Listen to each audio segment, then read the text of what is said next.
தேவ செய்திக்கு நேராய் கடந்து சொல்வோம். சங்கீதம் 133 1வது வசனம், 2வது வசனம், 3வது வசனம் வாசிங்க.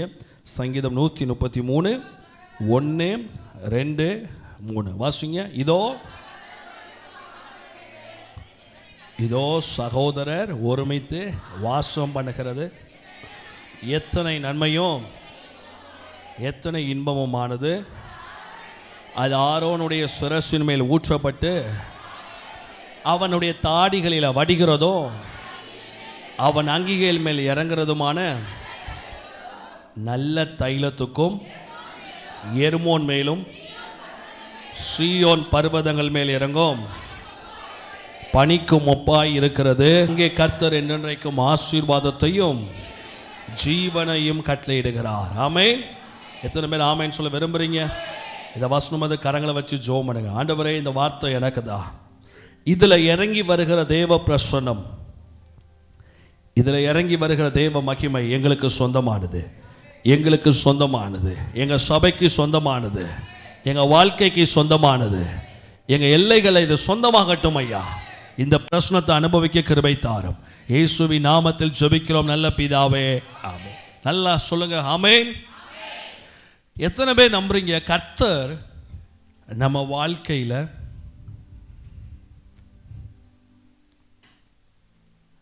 பிரசன்னராய் இருக்கிறார்? எப்படி இருக்கிறார் அவர்? பிரசன்னராய் இருக்கிறார். நம்ம லைஃப்ல வாழ்க்கையில் இன்றியமையாத ஒரு ஆசீர்வாதம் ஆண்டவருடைய பிரசன்னத்தில் இருப்பது. அவர் பிரசன்னம் எப்பொழுதும் நம்ம கூட இருப்பது. ஆமென். இன்னைக்கு நிறைய பேருடைய வாழ்க்கையில் இயேசு கூட இருக்கிறாரு நம்புறாங்க, இயேசு நம்ம கூட தான் இருக்காருன்னு விசுவாசிக்கிறாங்க. ஆனால் அவர் பிரசன்னத்தை பற்றி ஒரு தெளிவில்லாத ஒரு ஜீவியம் மக்களுக்குள்ளே இருக்குது. What is God's presence? எது கர்த்தருடைய பிரசன்னம்? அநேக பிரசன்னம் இல்லாத வாழ்க்கை முடிவில் அது சமாதானமாக முடியாது. நிறைய பேர், நிறைய வயதானவர்கள் சாகும் பொழுது பைபிளை விசுவாசித்து சர்ச்சுக்கு போய் சாகிறவங்க கூட கடைசி காலகட்டத்தில் சாகும் தருவாய் வரும்போது, அவங்க மரண நாட்களை நெருங்கும் போது அவங்க சொல்லுவாங்க, எனக்கு சுற்றி இருட்டா தெரியுது. என்ன தெரியுது? இருட்டா தெரியுது. என்னை சுற்றி நிறைய கருப்பு கருப்பாக ஆட்கள் உட்கார்ந்துருக்காங்க. It's because of the lacking presence of the god. தேவ பிரசன்னம் என்பது வேற, கடவுள் உங்க கூட இருக்கிறார் சொல்லி நீங்க விசுவாசிப்பது வேற. ஆண்டவருடைய பிரசன்னம் உங்க வாழ்க்கையில எவ்வளவு அதிகமாக உடம்புல, கையில, காலில், உங்க ஜீவியத்தில், உங்க வீடுகளுக்குள்ள நிரம்பி வழிதோ, அவ்வளவு தூரம் கர்த்தர் அங்கே ஆசீர்வாதத்தையும் ஜீவனையும் கட்டளையிடுகிறார். இன்னைக்கு உங்க வாழ்க்கையில தேவ பிரசன்னத்தை விட்டுட்டு, இது ஒரு பெரிய ஆழமான ரகசியம்.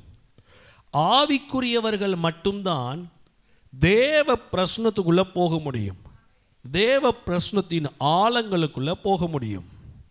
ஆண்டுடைய பிரசன்னம் என்பது it's an invisible form of God. என்ன form of God? Invisible form of God.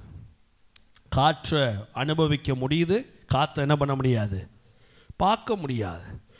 ஆண்டுடைய பிரசன்னம் எப்பவுமே நம்ம எல்லைகளை தங்கி தாபரிக்க, அதை நம்ம உணரணும். நம்ம இப்போ வொர்ஷிப் பண்ணும்போது ஒரு சூப்பர் நேச்சுரலாக ஒரு வாவ் ஃபீல், அப்படியே நல்லவர் நீர், மிகவும் நல்லவர் நீர் அப்படி பாடும்போது அந்த கர்த்தருடைய பிரசன்னம் இறங்குறத நம்மளால we can feel the presence of God. ஆண்டவருடைய பிரசன்னத்தை நம்மளால உணர முடியுது. பிரசன்னம் இல்லாமல் ஜெபிக்காதீங்க. ஆண்டவருடைய பிரசன்னம் இல்லாத ஜெபம் அது விருதாவான ஜெபம். கர்த்தருடைய பிள்ளைகள் எப்பொழுதுமே தேவ பிரசன்னத்துள் இருக்க அழைக்கப்பட்டவர்கள். தேவ பிரசன்னம் கர்த்தருடைய பிள்ளைகளுக்கு சொந்தமானது. எத்தனை பேர் கரங்களை தட்டி ஒரு ஆமென் சொல்ல விரும்புறீங்க? ஏன்னா அவர் பிரசன்னம் இறங்கும் போதுதான் அங்கே ஆசீர்வாதமும் ஜீவனும் ஆக்டிவேட் ஆகுது. அந்நிய பாஷை பேசுறதுனாலையோ, நீங்கள் ஆவியில் நிரம்புறதுனாலையோ அது நிறைய வித்தியாசம் இருக்குது. அந்நிய பாஷையில் வித்தியாசம் இருக்குது. அந்நிய பாஷை என்பது வரம், அந்த வரங்கள் கொடுக்கப்பட்ட பாஷையில் பேசுவது ஒன்று, இன்னொன்று பரிசுத்த ஆவியானவர் சில பாஷைகளை கொடுத்து அவர் பிரசனத்தில் பேசுறது ஒன்று. ஒன்று ஏற்கனவே வாங்கிட்டு செலவு பண்ணுவது, இன்னொன்று வாங்குவது. வித்தியாசம் இருக்குது. எந்த ஜபமாக இருக்கலாம், அந்நிய பாஷையாக இருக்கலாம், ஊழியமாக இருக்கலாம், எதுவாக இருந்தாலும் சரி, கர்த்தருடைய பிரசனத்திலிருந்து டேப் ஆகணும். ஆணுடைய பிரசனத்திலிருந்து அது வெளியே எழும்பி வரணும். இது ஒரு பெரிய பாக்கியம். மோசே சீனாய் மலையிலேருந்து கீழே இறங்கி வந்தபோது ஆண்டவர் சமூகத்தில் உபவாசம் இருந்து 10 கட்டளைகளை பெற்று கீழே இறங்கி வந்தபோது மோசைய முகத்தை மக்கள் என்ன பண்ண முடியலை, பார்க்க முடியலை. அந்த அளவுக்கு தேவ பிரசனம் முகத்தில் இருந்துச்சு. எனக்கு அன்பான தேவ பிள்ளைகளே, கர்த்தருடைய பிரசனம் இல்லாத வாழ்க்கை அது ஒரு சமாதானம் இல்லாத வாழ்க்கை. ஆண்டுடைய பிரசனம் இல்லாத வாழ்க்கை அது வெறுமையான வாழ்க்கை. Any time you will be get attacked by the devil if you won't live in God's presence. தேவ பிரசனத்தில் நீங்கள் வாழலை அப்படின்னா எந்நேரமும் பிசாசு உங்களை தாக்குவதற்கு நீங்கள் ஆயத்தமாக இருக்க வேண்டும்.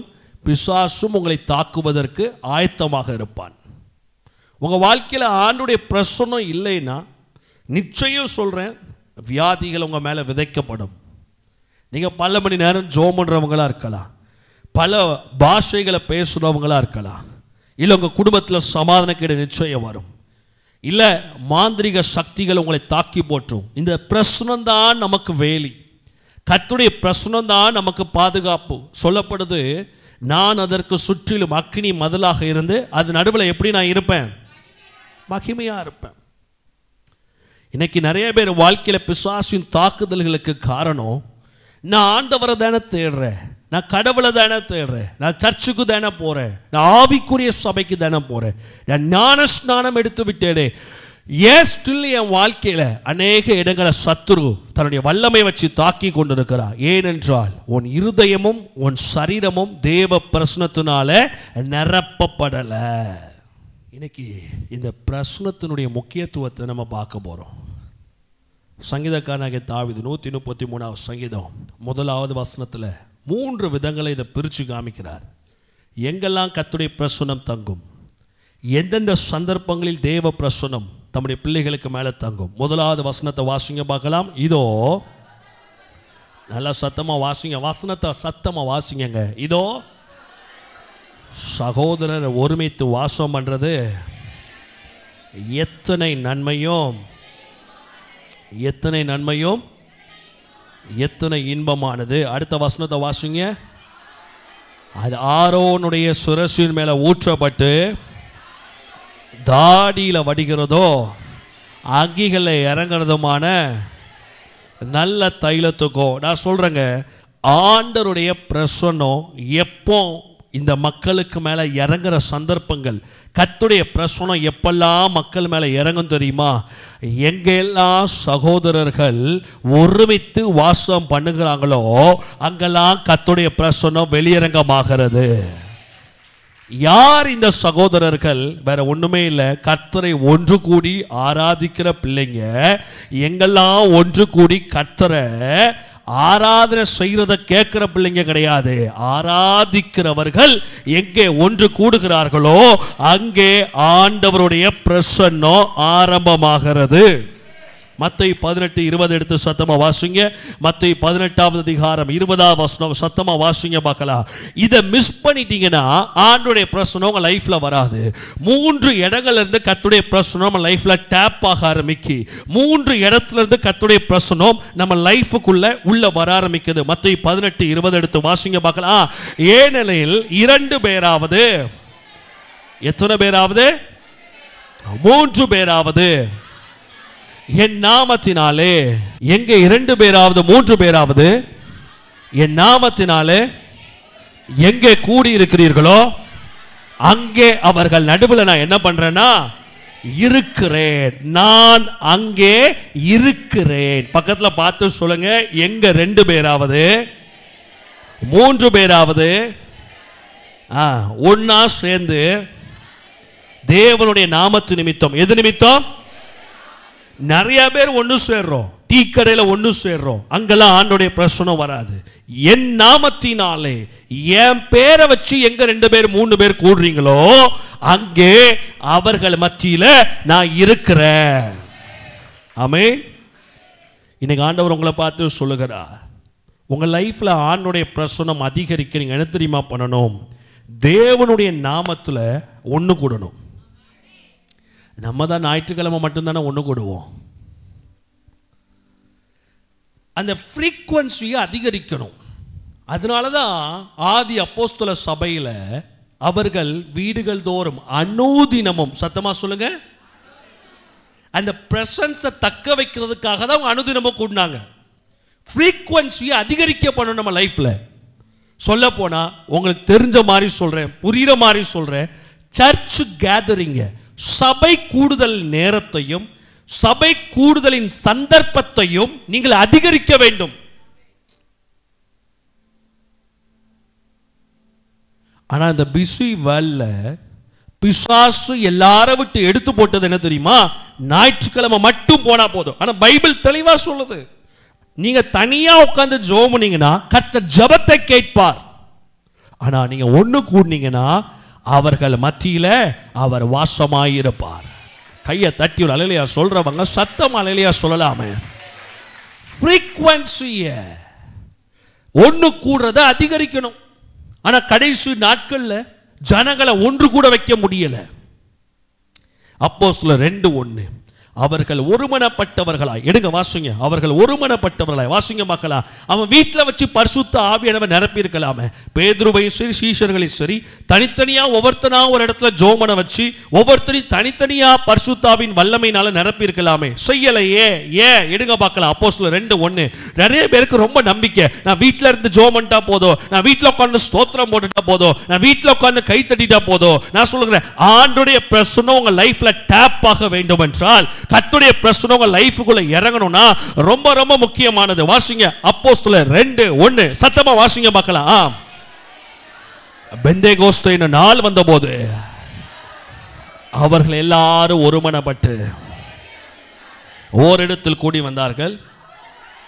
வெயிட் பண்ணுங்க. அப்பொழுது அவர்கள் வாட்சை பார்த்து கொண்டிருந்தார்கள், எப்பொழுது ஆராதனை முடியும் என்று.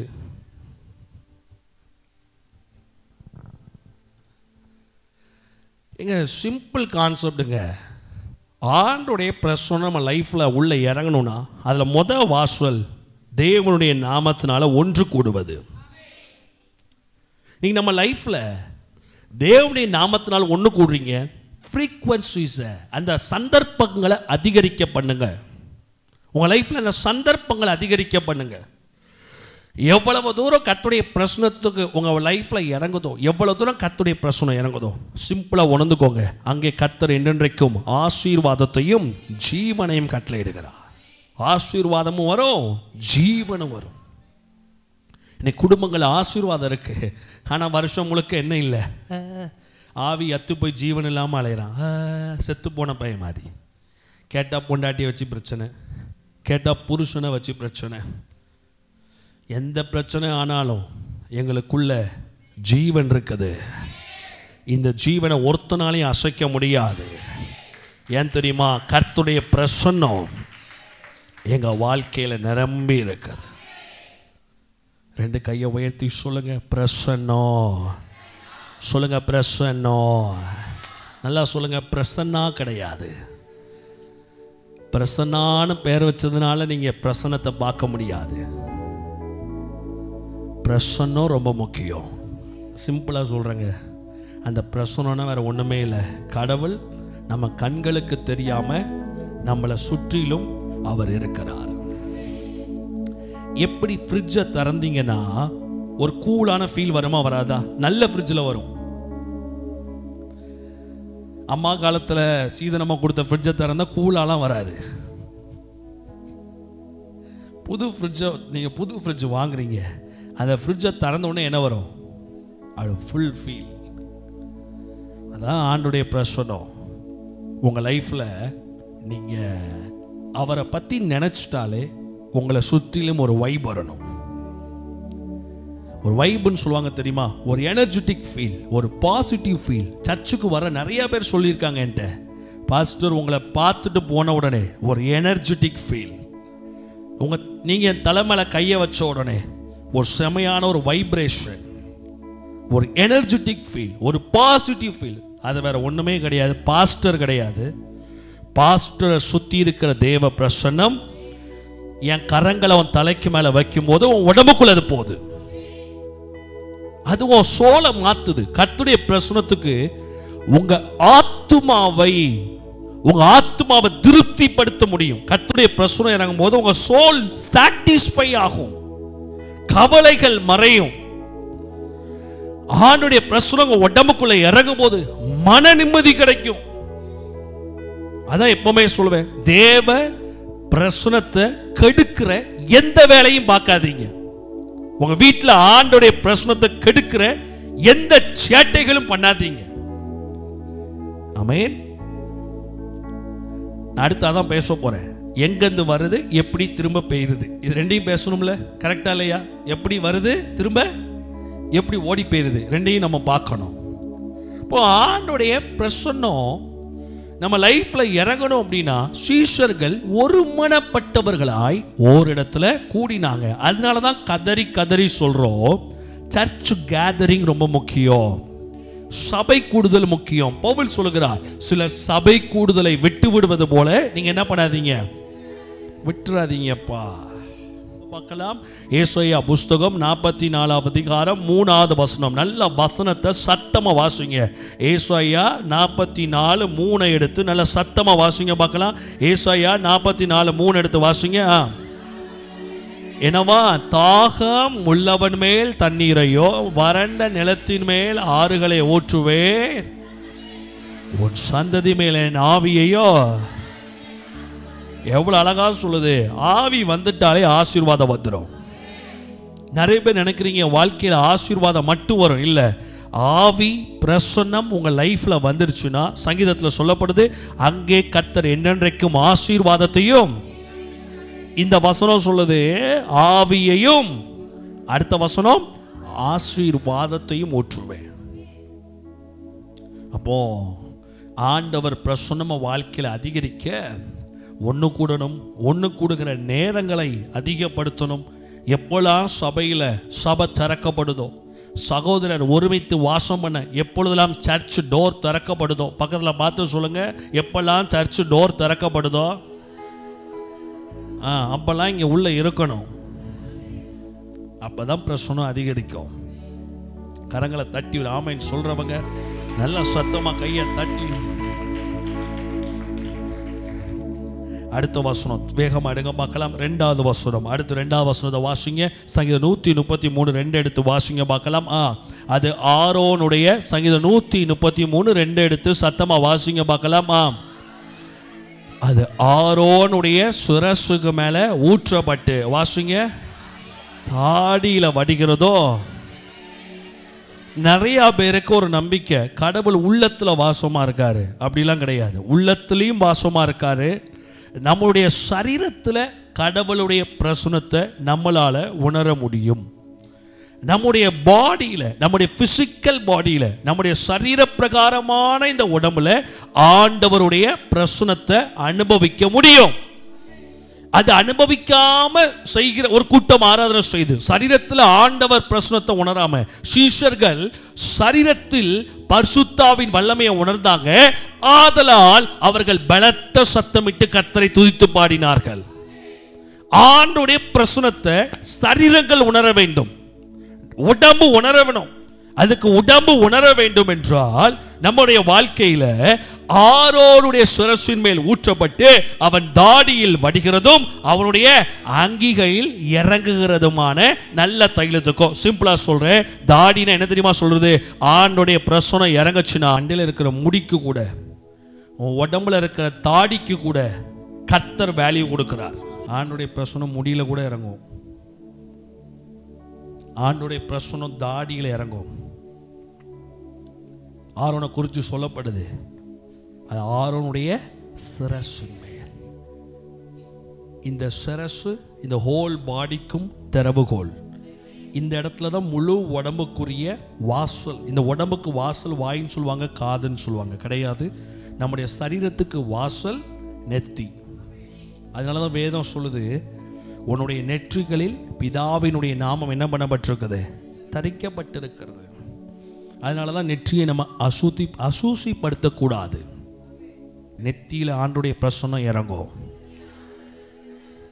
அதான் வேதம் சொல்லுது, இயேசு கிறிஸ்து சொல்லுகிறார், அவர்களை தொட்டு அவர்களை என்ன பண்ணினார், ஆசீர்வதித்தார். அதான் மேல் வீட்டறையில் சீஷர்கள் அவர்களுடைய நெற்றிக்கு மேலே, அவருடைய சிரசுக்கு மேலே பரிசுத்தாவின் பலன் இறங்கினது.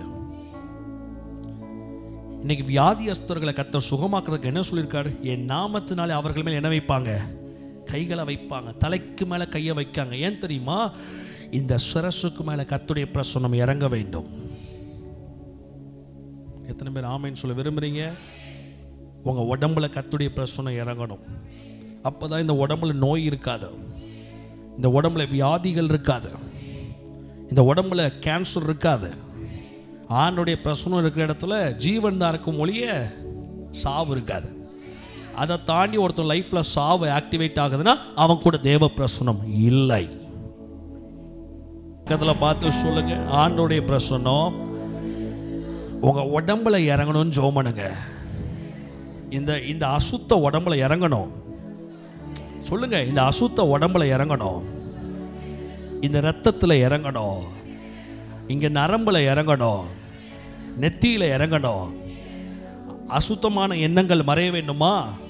பக்கத்தில் பார்த்து சொல்லுங்க, அசுத்தமான எண்ணங்கள் மறைய வேண்டுமா?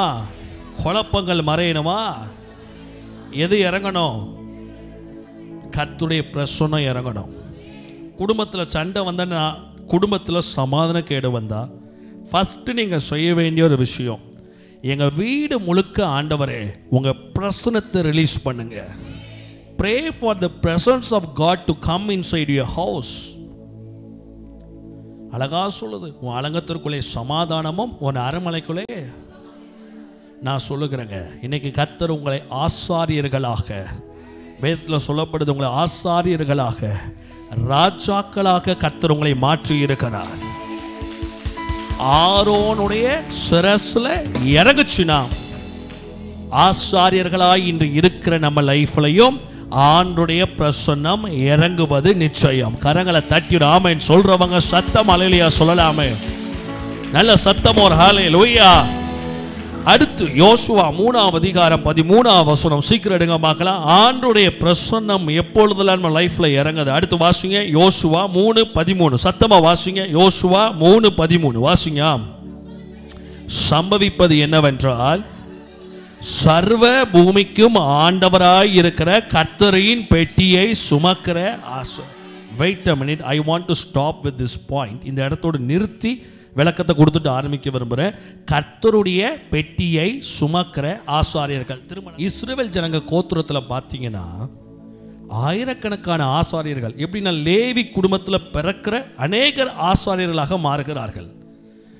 ஆனால் யாருக்கு முன்னாடி யோர்தான் பின்னாடி ஓடும் அப்படின்னா, வேதம் தெளிவாக சொல்லுது, கர்த்தருடைய. சரி, அப்போ மற்ற ஆசாரியர்கள் கால்பட்டா யோர்தான் பின்னாடி போகாதா? போகாது.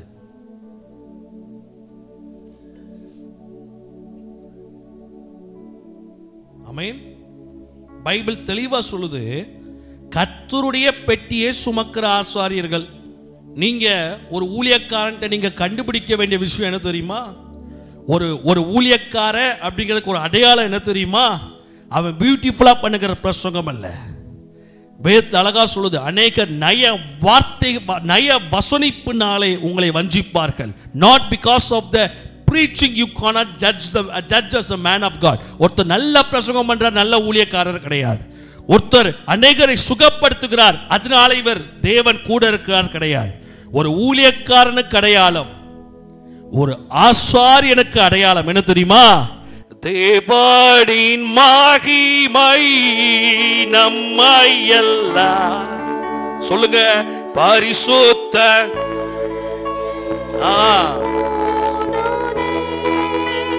சொல்லுவோம். தேவனின் மகிமை நம்மை எல்லாம் பரிசுத்த ஸ்தலத்தில் தேவ பிரசன்னமே. Yes Lord, எல்லா யோர்தானும் கர்த்தருடைய பிரசன்னத்துல தேவ பிரசன்னமே, தேவ பிரசன்னமே இறங்கியே இறங்கியே வந்திடுதே. நல்ல கரங்களை உயர்த்தி தேவனை மகிமாய் தேவனே பிரசன்னத்தினால மட்டும்தான், கர்த்தருடைய பிரசன்னத்தினாலதான் யோர்தான் பின்னாடி ஓடும். ஆமாப்பா, பரிசுத்த ஸ்தலத்துல பரிசுத்த மூடுதே.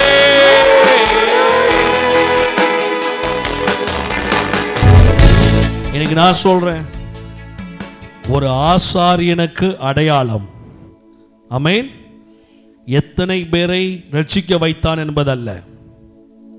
ஒரு சர்ச்சுக்கு ஐடென்டிட்டி எத்தனை வருஷமா இந்தியாவில் இருக்குன்னு அல்ல, எந்த பிரசன்னத்தில் இருக்காதான் அடையாளம். உங்களுக்கு அடையாளம் தேவ பிரசன்னம். ஆமென். எனக்கு நல்லா தெரியும், எனக்கு அடையாளம் தேவ பிரசன்னம். நான் எங்கே போனாலும் ஆண்டவருடைய பிரசன்னம் இறங்கி வரும். நான் யார்கிட்ட பேசினாலும் தேவ பிரசன்னம் அவங்கள சந்திக்கும். Very simple. அந்த பிரசன்னம் தான் அவர். மோசே சொல்லுகிறார், ஆண்டவரே உங்கள் சமூகம் எனக்கு முன்னாடி போலேன்னா எங்களை இந்த இடத்துல இருந்து என்ன பண்ணாதீங்க, கூட்டிகிட்டு போகாதீங்க. லைஃப்பில் சென்ஸ் பண்ணுங்க. ஒரு பாட்டை கேட்கீங்களா, அந்த பாட்டு பியூட்டிஃபுல்லாக இருக்கான்னு பார்க்காதீங்க, அந்த பாட்டில் தேவ பிரசன்னம் இருக்கான்னு பாருங்க. ஒரு பிரசங்கத்தை கேட்கீங்களா, அந்த பிரசனம் சூப்பராக இருக்கான்னு பார்க்கக்கூடாது, அந்த பிரசங்கத்தில் தேவ பிரசனம் இருக்கான்னு பார்க்கணும். ஒருத்தங்க கூட உட்காந்து பேசுறீங்களா, அவன்கிட்ட தேவ பிரசனம் இருக்கான்னு பாருங்க. ஒருத்தவங்க ஜெபிக்கிறாங்களா, அவங்க எப்படி ஜெபம் பண்றாங்கன்னு பார்க்காதீங்க, அவன் ஜெபத்தில் தேவ பிரசனம் இருக்கான்னு பாருங்க. எத்தனையோ ஆசாரியர்கள் இஸ்ரவேல் தேசத்தில் இருந்தாங்க. ஆனா யோசுவாட்ட ஆண்டவர் தெளிவா சொல்லுகிறார், கர்த்தருடைய பெட்டியை சுமக்கிற ஆசாரியர்கள், those who carry the covenant of God. அங்கே கிருபாசனம் இருக்குது, 10 கட்டளைகள் இருக்கிறது, கேருபீன்கள் இருக்கிறது. அதுக்கு நடுவே கர்த்தர் என்ன பண்ணி கொண்டிருந்தார், அசைவாடி கொண்டிருந்தார், உலாவி கொண்டிருந்தார். எல்லா ஆசாரியர்கள் பட்ட மாத்திரத்தில் யோர்தான் பின்னாடி போகாது. உங்க லைஃப்லயும் சொல்றேன், ஆண்டவருடைய பிரசன்னத்தோடு யோர்தானை எதிர்கொள்ளுங்கள். உங்களுக்கு எதிராக எவ்வளவு பெரிய பிரச்சனையும் வரட்டும், தேவ பிரசனம் உங்க மேல இறங்கி நீங்க அந்த பிரச்சனத்தோடு உங்க பிரச்சனையை எதிர்கொள்ளுங்களேன். அந்த யோர்தானை கர்த்தர் பின்னிட்டு திருப்பி ஓட வைப்பார். நீங்க போராட்டத்தை பிடிச்சு தள்ளணும்னு அவசியம் கிடையாது, இந்த பிரச்சனையை விட்டு போகணும் அப்படிங்கிற அவசியம் கிடையாது, இந்த வியாதி என்னை விட்டு வெளியே போகணும்னு தள்ள வேண்டிய அவசியம் இல்லை. ஆசாரியரின் உள்ளம் கால்கள் பட்ட, அந்த வசனத்தை நல்லா வாசிங்க, ஆசாரியர்களின் உள்ளங்கால்கள் யோர்தான்ல பட்ட மாத்திரத்துல. அப்படின்னு என்ன தெரியுமா, அந்த யோர்தானுக்கு மேல அவர்களுடைய கால்கள் எப்படியா, சத்தமா சொல்லுங்க எப்படியா, அதை கொஞ்சம் யோசித்து பாருங்களேன். தொட்டாச்சினிங்கின்னு சொல்லி ஒரு இலை உண்டு, பார்த்துருக்கீங்களா? தொட்டாச்சினிங்கி, அந்த செடியை அது என்னமா தொட்டா என்ன பண்ணுமா, அது வேற எதுவும் நான் பேச வரல, அந்த இலையை மட்டும்தான் நான் பேச வரேன். அந்த இலையை என்ன பண்ணணும், அப்படி தொட்டா என்ன பண்ணணும், சரி, ஆண்டோடைய பிரச்சனை உங்க மேல இருந்துச்சுன்னா உங்க பிரச்சனைகளை நீங்க தொட்டா போதும், அது சுருங்கிடும். எவ்வளவு பெரிய யோர்தான், எவ்வளவு சிம்பிளா ஆண்டவர் சொல்றாரு, அதை காலு பட்ட மாத்திரத்தில் அந்த யோர்தான் என்ன பண்ணும், ஓடி போயிடும் பின்னாடி. பக்கத்தில் பார்த்து சொல்லுங்க, ஆண்டோடைய பிரசன்னம் உங்கள் வாழ்க்கையில் நிரம்பி இருந்தா எவ்வளவு பெரிய பிரச்சனையாக இருக்கலாம். நல்லா கையை தூக்கி அசைச்சி சொல்லுங்க, கடவுள் நம்மளை சிலையாக படைக்கலை, கை காலாக நல்லா வேலை செய்கிற மாதிரி தான் படைச்சிருக்காரு. நல்லா கை தூக்கி சொல்லுங்க, எவ்வளவு பெரிய பிரச்சனையாக இருக்கலாம், எவ்வளவு பெரிய போராட்டமாக இருக்கலாம், எவ்வளவு பெரிய அப்பாட்டக்கரா இருக்கலாம். சத்தமா சொல்லுங்க, எத்தனை வருஷம் அவன் பெரிய ஆளா இருக்கலாம், எவ்வளவு பெரிய டானா இருக்கலாம். ஆண்டுடைய பிரசன்னம் என் மேல இருப்பதனால, என் மேல இருப்பதனால, எங்க மேல இருப்பதனால எங்களுக்கு முன்னாடி அது என்ன பண்ணும்? ஓடி போயிடும். எத்தனை பேர் கரங்களை தட்டி ஆமென் சொல்ல விரும்புறீங்க? ஆண்டவருடைய பிரசன்னம் உங்க மேல இருந்தால் யோர்தான் என்ன பண்ணும்? திரும்பி ஓடும். ஆனா இன்னைக்கு எல்லாத்தையும் மாத்திட்டானுங்க. எதுக்கு எடுத்தாலும் Joman Joman Joman Joman Joman Joman. Today prayer has become ஒரு வேத பண்டிதர் நல்ல ஆழமா போதிக்கிறவர் சொல்றாரு, today prayer has become something is like a business. உனக்கு வியாதியா, என்கிட்ட வந்து ஜோமனு நல்லாயிருவேன். உங்க குடும்பத்துல கடன் பிரச்சனையா, நீங்க இங்க வந்து ஜோமனுங்க நல்லாயிருவீங்க. எதுவும் ஆகாது. மக்கள் இருக்கிற மாதிரி தான் இருக்காங்க. ஸோ ப்ரேயர் இஸ் ஜெபம்னால கடவுளோடு மனுஷன் உறவு வைத்துக் கொள்வதற்கு கர்த்தர் கொடுத்த ஒரு வாய்க்கால், ஒரு வாசல். ஜெபத்தை எதுக்கெடுத்தாலும் நீங்க ஆண்டவர்கிட்ட வாங்கணும் வாங்கணும், ஜோமணி வாங்கணும், ஜோமணி வாங்கணும், ஜோமணி வாங்கணும், ஜோமணி வாங்கணும். மோசே 40 நாள் தேவ சமூகத்தில் உட்காந்துருந்தான். அவன் ஜோமணி எதை வாங்கிட்டு வந்தான்? சொல்லுங்க, எதங்க வாங்கிட்டு வந்தான்? அவன் 40 நாள் உட்கார வச்சார் ஆண்டவர். எதை வாங்கிட்டு வந்தான்? 10 கட்டளையை மட்டும்தான் வாங்கிட்டு வந்தான். இயேசு ராமுழுதும் ஜெபிக்க போனார். போயிட்டு எதை வாங்கிட்டு வந்தார்? வீடை வாங்கிட்டு வந்தாரா, காரை வாங்கிட்டு வந்தாரா, பைக்கை வாங்கிட்டு வந்தாரா? இயேசு 40 நாள் ஜோம் பண்ணினார். போய் பைக்கை வாங்கிட்டு வந்தாரா, காரை வாங்கிட்டு வந்தாரா, குழந்தைய வாங்கிட்டு வந்தாரா, இல்ல எதை வாங்கிட்டு வந்தார்? சொல்லுங்க. நான் ஃபுல் பைபிள் வாசித்து பார்த்துட்டேன். மணிக்கணக்கா ஜோமணி யார் எதுவும் வாங்கின மாதிரி இல்லை. எல்லாரும் போய் கடவுளோடு உட்காந்தாங்க, பேசுனாங்க. அந்த பிரச்சனத்தோடு இறங்கி வந்தாங்க. அந்த பிரச்சனம் எல்லாவற்றையும் செய்து கொடுத்தது. இந்த மைண்ட் செட்டை மாத்துங்க. எதுக்கெடுத்தாலும் ஆண்டவர்கிட்ட இந்த வாங்கணும் வாங்கணும்னு. அவர் பிரச்சனத்தில் நிரம்பி வாழுங்க. அவர் பிரச்சனத்தை வாஞ்சிங்க. நான் போன வாரத்துக்கு 2 நாளைக்கு முன்னாடி ஃபாஸ்டிங் பிரேயர்ல எடுத்தேன். காலையில் எந்திரிச்ச உடனே உங்க வீடு தேவ பிரசன்னத்தினால நிரப்பப்படும்படி ஒப்பு கொடுங்கள். எப்படின்னா, காலை எந்திரிச்ச உடனே இஸ்ரவேலின் துதிகளை எப்படி இருக்கார்? அவரு வாசமா இருக்கார். காலை எந்திரிச்ச உடனே ஒரு ஜெபத்தை ஒரு 1/2 மணி நேரமா 3/4 மணி நேரமா ஜெபம் பண்ணிட்டு நல்ல பாடல்களை, ஆமென், நல்ல ஆவியின் அபிஷேகம் பெற்றவர்கள், பரிசுத்தாவில நிரம்பி பாடுகிற பாடல்கள். திரும்பி நான் அந்த பாயிண்ட சொல்லி சொல்றேன். பரிசுத்தாவின் பலத்துல நிரப்பப்பட்ட பாடல்களை போடுங்க. அந்த பாட்டோடு சேர்ந்து நீங்க பாடுங்க. அந்த தேவ பிரசன்னம் உங்க லைஃப்ல இறங்கும். நல்லா லைஃப்ல ரொம்ப ஹார்ட்னஸ் ஃபீல் பண்ணும்போது நல்ல தேவ அபிஷேகம் பெற்ற தேவ தாசர்களுடைய அனாயிண்டட் சாங்ஸ், அந்த அனாயிண்டட் வாய்ஸஸ், அந்த அனாயிண்டட் வாய்ஸை கேட்டாலே நம்ம சோல்குள்ள இருக்கிற அந்த பெயின்ஸ் மறைய ஆரம்பிக்கும். Here the anointed voices. அபிஷேகம் பண்ணப்பட்ட சத்தத்தை கேளுங்க. ஏன்னா வேதம் சொல்லுது, கர்த்தரின் சத்தம் காதேஸ் வனாந்திரத்தை என்ன பண்ணும்? உன் வாழ்க்கையில பிசாசு ரொம்ப போராடுதா? அனாயிண்டட் வாய்ஸஸ் கேளு.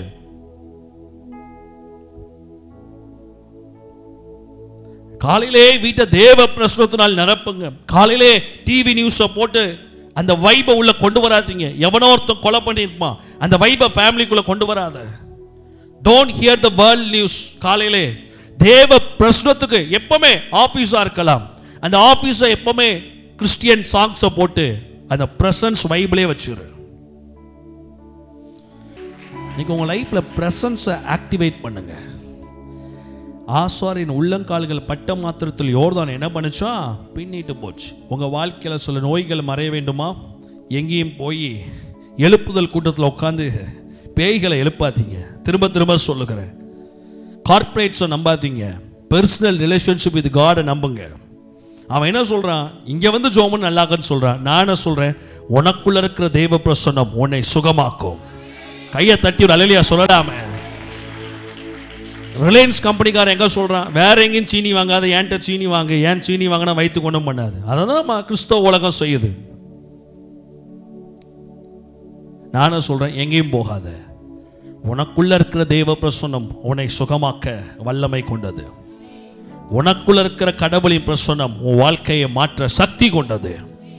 நீங்கள் எவ்வளவு தூரம் தேவ பிரசன்னத்துக்கு முக்கியத்துவம் கொடுக்கீங்களோ உங்க லைஃப்ல அவ்வளவு தூரம் சந்தோஷம் பெருகும், சமாதானம் பிறகும். அடுத்து சிம்பிளாக சொல்லி முடிக்கிறேன்.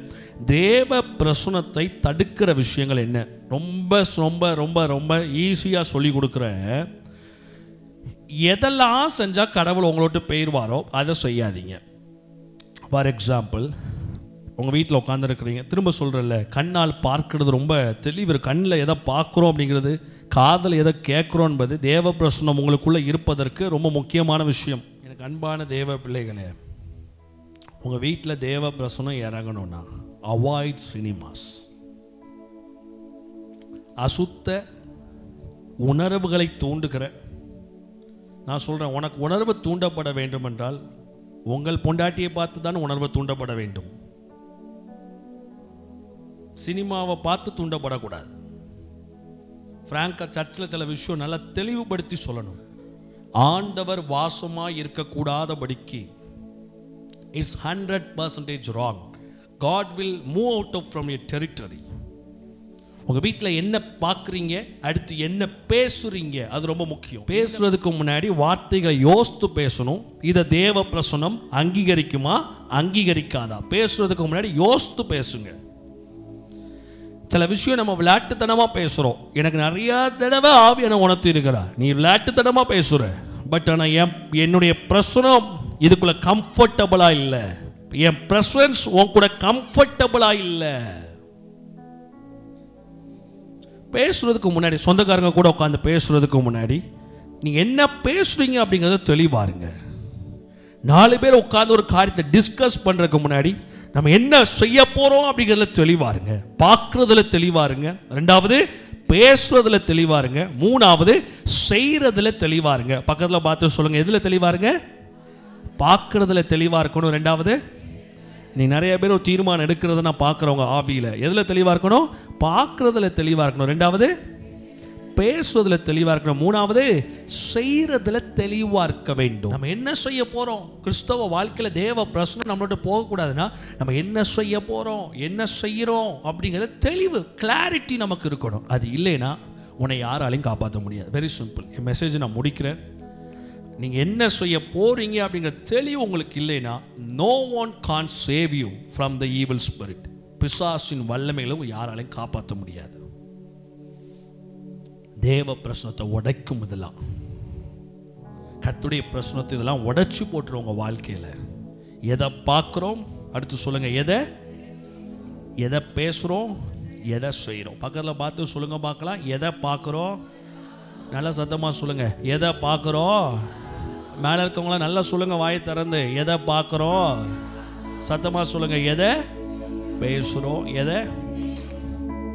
எம்மாவூர் சீஷர்களுக்கு கர்த்தர் தரிசனமானார். ஏன் தரிசனமானார்? அவங்க போகிற வழியில் ஒருவருக்கொருவர் எதை பேசிக்கொண்டாங்க? தேவனுக்கு அடுத்த காரியங்களை பேசிக்கொண்டார்கள். உங்கள் வீட்டில் பைபிள் கதைகளை பேசுங்க.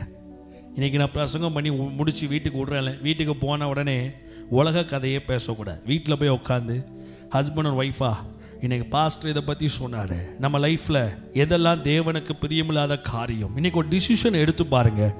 நீங்கள் விரும்புகிற ஒரு காரியம், நீங்கள் எதிர்பார்க்கிற ஒரு அற்புதத்தை கர்த்தர் இன்னைக்கு செய்ய வல்லவராக இருக்கிறார்.